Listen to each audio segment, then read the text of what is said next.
Привет! Если ты учишь испанский, то скорее всего ты в какой-то момент путался в прошедших временах. Ты хочешь сказать что-то вроде как «вчера я читал книгу», а у тебя в итоге получается каша в голове из fue, estaba, leí, leyendo. Боль. Но сегодня все изменится, я обещаю. Я дам 3 простых правила, которые навсегда закроют этот вопрос. Кстати, в конце видео я расскажу, где скачать мою шпаргалку со 100 неправильными глаголами испанского языка. Так что смотри до конца. И не забудь подписаться, если хочешь, чтобы испанский стал вторым твоим родным языком.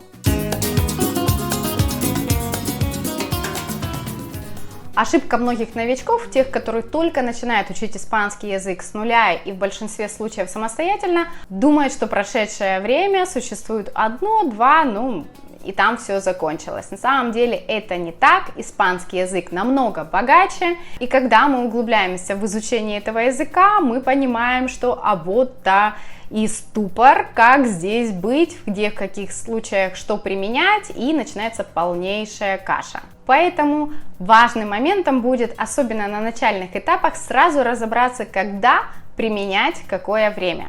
Давайте разберем такие 2 простых примера. Ayer estudié español.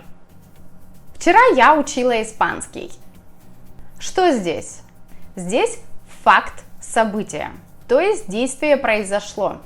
Оно закончилось? Да. Ayer estudiaba español cuando sonó el teléfono. Вчера я учила испанский, когда вдруг зазвонил телефон. Что здесь? Здесь процесс, то есть какое-то длительное время, которое случилось когда-то в прошлом, и неожиданно в этот момент что-то произошло другое, то есть другое событие.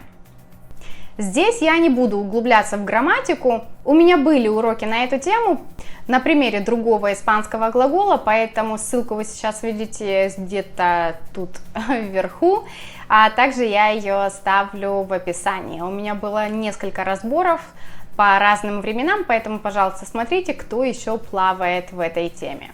Итак, запомни, что indefinido мы используем, когда действие произошло и все. То есть это законченный факт. Оно не имеет никакого отношения к настоящему и тому, что происходит в данный момент.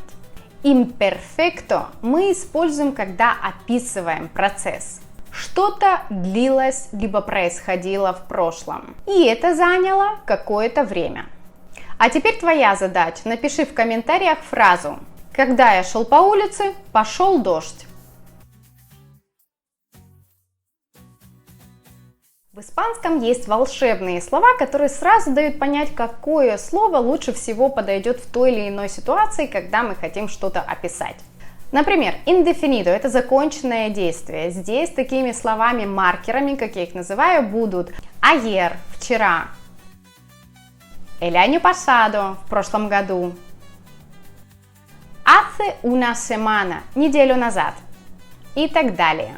Для imperfecto, когда происходит какой-то процесс, либо длительное событие, мы используем чаще всего такие слова, как antes, раньше, mientras, то есть пока, либо в то время, siempre, всегда, только речь идет в данной ситуации в прошлом времени, cuando, когда событие происходит тоже в прошедшем длительном времени.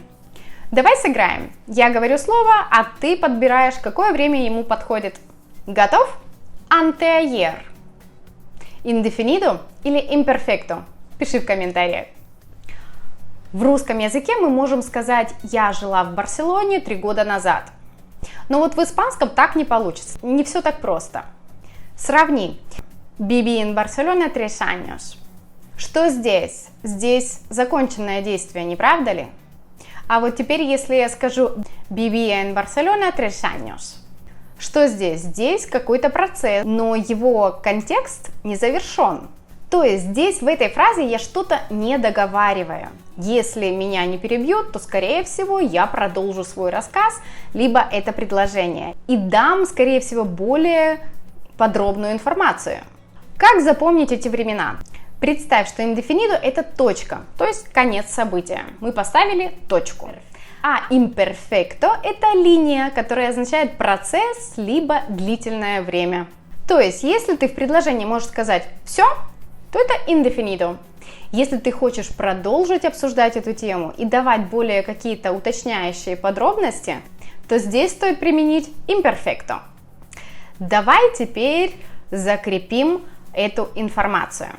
Многие из вас прослушивают эту информацию, смотрят видео, вроде как в этот момент все понимают, а потом, когда видео заканчивается и нужно действительно практиковать, у вас начинается ступор. У многих просто нет возможности практиковать испанский язык, полученные знания с носителем языка. Многие просто боятся открыть рот, то есть стесняются.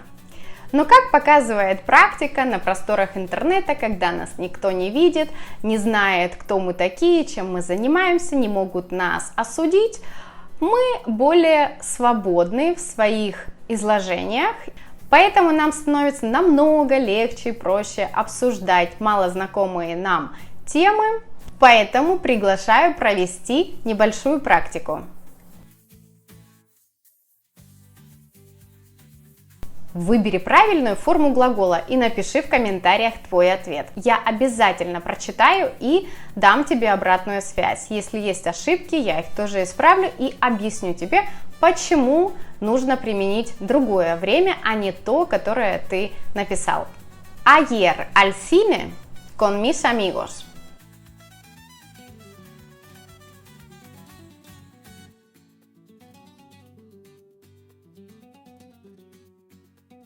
Вчера я сходила в кино с моими друзьями.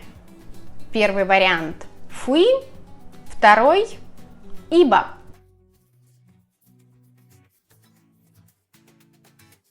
Cuando era niña, siempre en el parque.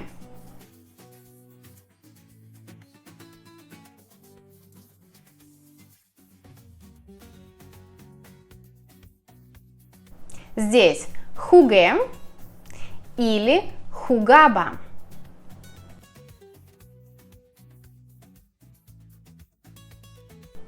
El año pasado, a España por primera vez.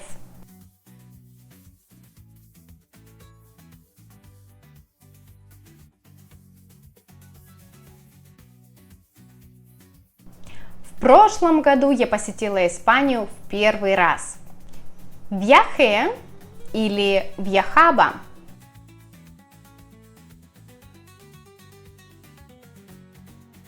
Mientras tú, yo ponía la mesa.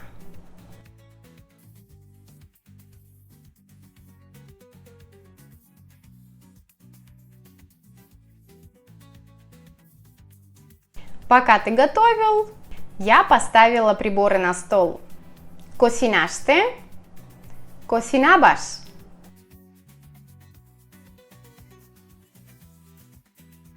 Anoche de repente a llover muy fuerte.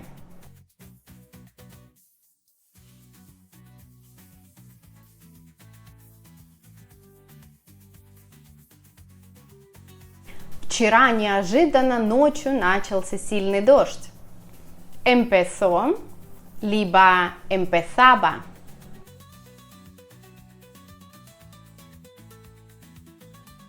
И еще одно домашнее задание. Придумай, напиши в комментариях одну фразу с indefinido, а вторую с imperfecto. Также, кто хочет получить мой PDF-файл со 100 неправильными глаголами испанского языка, пишите в комментариях 100 глаголов, и я сброшу вам ссылку, где его можно скачать. И, конечно, подписывайтесь и делитесь этим видео. Чем больше нас, тем легче учить испанский вместе. А если вы что-то не запомнили, смотрите это видео еще раз. Оно ведь бесплатно. Я прощаюсь с вами до следующего раза в эфире. Hasta pronto!